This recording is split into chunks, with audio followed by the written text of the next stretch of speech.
How's it going, guys? Hope you guys are doing well. Today we're switching it up a little bit.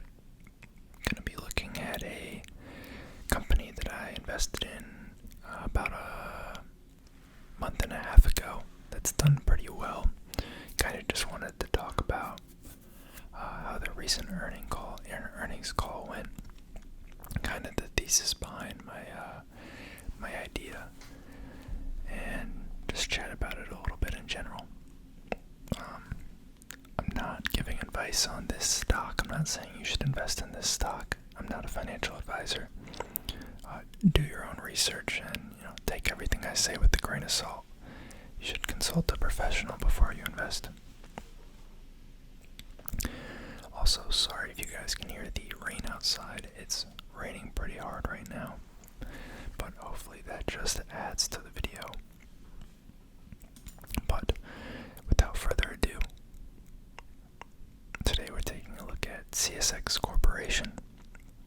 Now, this is a rail transit company, and I think supply chain stocks are pretty hot right now. Now, certain sectors I think are doing better than others within transit. There's currently a pretty big shortage of things like CDL truck drivers. So for that reason, I don't know if I'd be investing in trucking companies because they're having issues with labor. The nice thing about trains is that although you still need personnel to man them, you really only need a couple people to run an entire train, and it can carry 20 to 30 to 40 to 50 times what a semi-truck can carry. So you kind of get that leverage on employees. Also, it's a pretty high moat business because rails obviously have to be laid. And although there's some sharing between companies, the capital investment in just the trucks and the infrastructure alone for storage and train yards and such is pretty high. I haven't done too much research on it, but I also think that air transit is probably pretty hot right now. You could probably play that with stocks like Amazon, UPS, USPS. You can't invest in USPS, what am I saying? Or FedEx, DHL, companies like that. I don't know if you guys saw, I believe Amazon has started shipping third-party packages in the UK and has plans to bring that to the US. So it's going to leverage this infrastructure built out for prime shipping to, have its own UPS competitor. Cargo ships is an interesting one. I'm kind of torn on it. On the one hand, there's a huge demand for it, and the cost of shipping goods across the ocean in containers has gone up exponentially. But there's also been a lot of blockages in supply. Obviously, you had the big one, the Suez Canal. But if you actually look at a lot of the ports, they just straight up can't run quick enough to unload all the ships that are coming in. So you have ships, 10, 20, 30, 40 ships sitting outside some of these ports waiting to be unloaded. So I'm not sure how that's affecting, the earnings of, those transit companies. Now, I first bought CSX on September 7th for $31.97 a share. I believe I actually came across it when we were doing one of our dividend sweeps for the dividend portfolio, and I don't think I ended up picking it for that because it didn't have a big enough dividend. I think that was the reason why. But I had jotted a note down to take a look at it because I thought it was pretty interesting. And then about 2 weeks after that, the stock dipped a little bit, and I picked some more up. I can actually grab a screenshot real quick to show you guys. I'm just going to block out my personal purchasing info. You can see here, these are where I purchased my shares. You can see on September 7th, short just means short-term capital gains currently if I was to sell.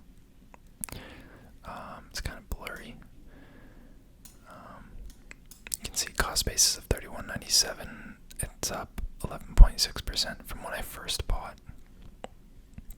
And then on September 20th, I bought more after it dropped down some because I felt pretty good about the company. And that was first below 30, so that was a steal. And it's up 19.74% since then. It's only been 5 weeks, so that's a pretty good return. And then this one, 1020, the day of earnings, I actually doubled down because I was very confident in, the current situation with supply chain. So obviously that's going to be a lot lower of a percentage, but that was literally just last week. So for that reason, that's only up 3.61%. Cost basis of 34.45. And you can see now it's at $35.69 or $35.69. We love to see that. So you can see this chart's a little too short to show when I bought, but it's like a 3-month here. So I bought about September 7th, so that's going to be right here. You can see around $31 to $32, that's where I first bought. And then down here, sub 30, I picked up some more. It was on September 20th right here, this day. And it mulled around for another week or so. Then started to pick up some steam coming into earnings, which was on the 20th. And right before earnings, I picked up some more. And then it jumped a couple percentage upon earnings and after hours as well. So that worked out pretty well. So, train company, not too much to say on that front, but we can pop open their investor relations presentation.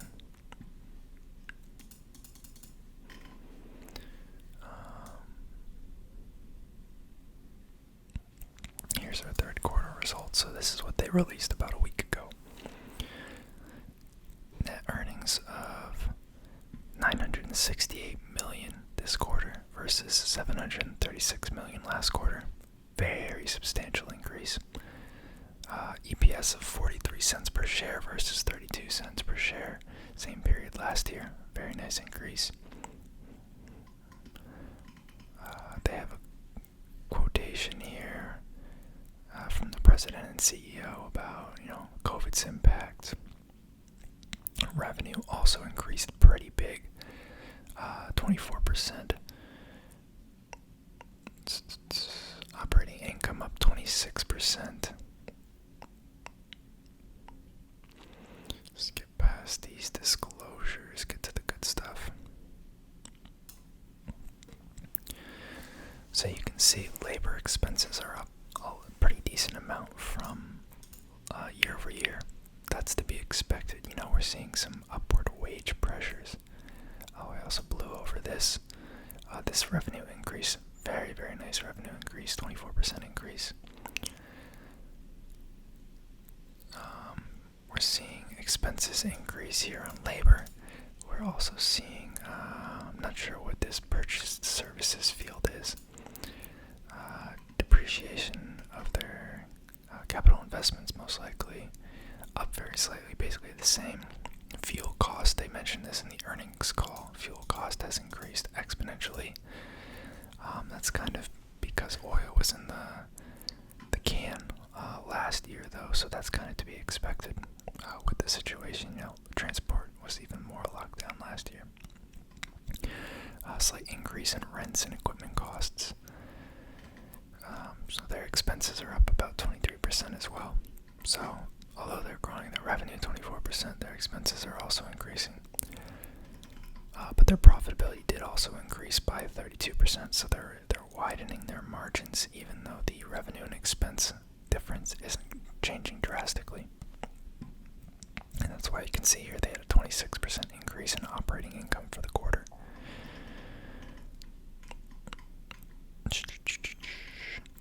And here you can see their net earnings, $736 million in this quarter last year versus $968 million in the quarter this year. 32% increase. We love that. mention their EPS. Oh, looks like they actually bought back a decent amount of shares there. It looks like it's about 58 million. That's not an insignificant amount. Well, we'll pull up a chart after I finish going through this. You can see assets up ever so slightly. Actually had a pretty significant drop off in cash of about 33%. Property values maintained pretty similar. I'm not sure what this other current assets is. Long-term assets, yeah, they're pretty vague about that. Liabilities about the same. You can see net cash provided by operating can't speak tonight. Net cash provided by operating activities was up pretty significantly. A little under 700 million. I assume that's in millions. Yeah, dollars and millions. Okay, I'm not going crazy.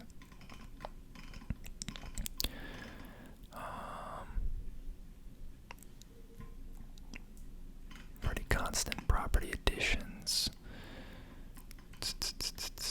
Here you can see their shares repurchased a pretty big amount this quarter.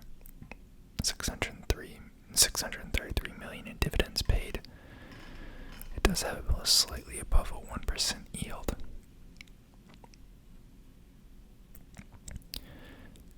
You can see they repurchased shares at an average cost of $31.43. So that was like a little over $4 ago, which is pretty nice.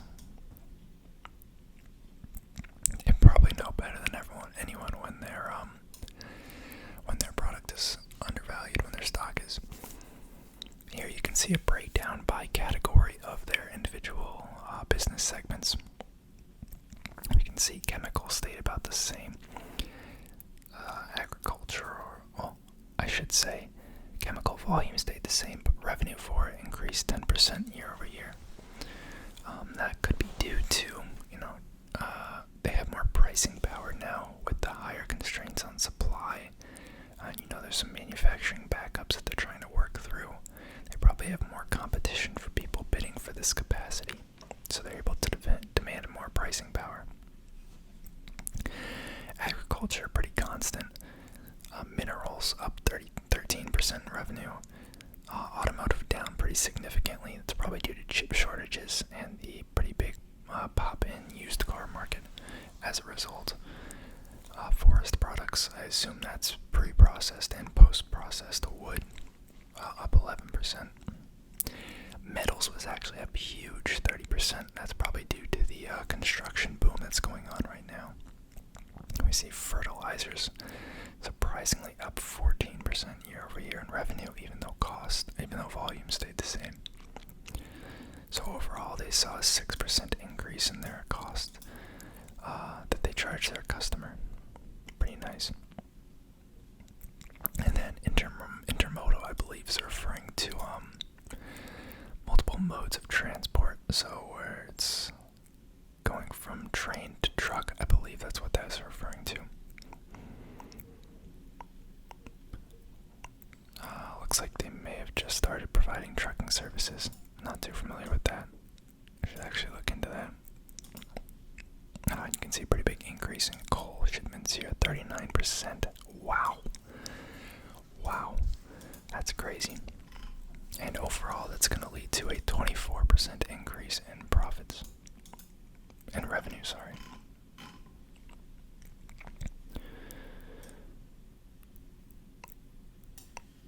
Alright.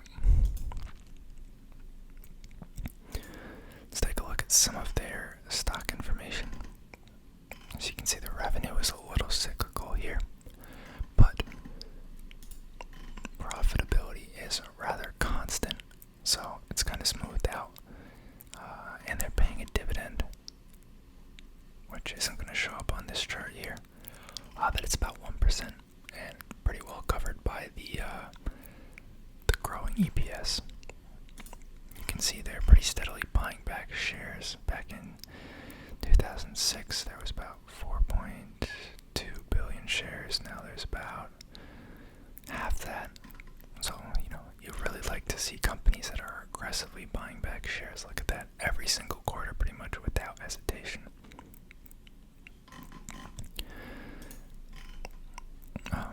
Even though revenue's been a little cyclical, assets have been consistently growing, over 40 billion in assets and only about 27 billion in liabilities. In terms of cash on hand, they got about a little over 2 billion, which is not shabby. Definitely up during COVID, kind of anticipating potential roadblocks. Margins, I believe, was low 20s. Yeah, mid 20s. I don't want to say 30, probably mid 20s is a good statement. And that's net margins, of course. But yeah, very interesting company. Glad I picked them up a couple weeks ago, and I do have a decent amount of my portfolio allocated into them. Nothing in double digits, but it's a decent chunk.